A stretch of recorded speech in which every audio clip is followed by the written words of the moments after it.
আসসালামু আলাইকুম। আজ ২০শে জ্যৈষ্ঠ ১৪৩২ বঙ্গাব্দ।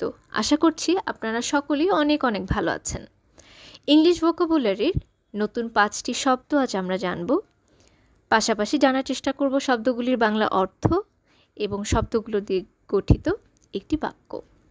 সীমা বা পরিসর বোঝাতে আমরা ইংলিশে ব্যবহার করতে পারি অ্যাম্বিট। এটি একটি নাউন, স্পেলিং AMBIT, অ্যাম্বিট।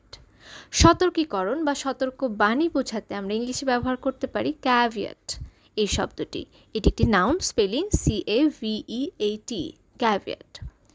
গোলমাল করা বা এলোমেলো করাকে আমরা ইংলিশে বলতে পারি অ্যাডল।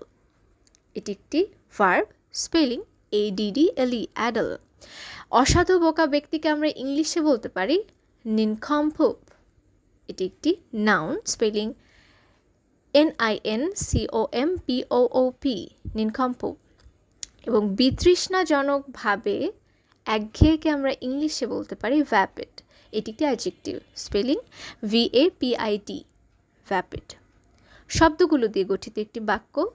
The ambit of the new policy came with a caveat that only clear-headed individuals, not some adult nincompoop, could implement it effectively, or else it would become as vapid as the last failed reform.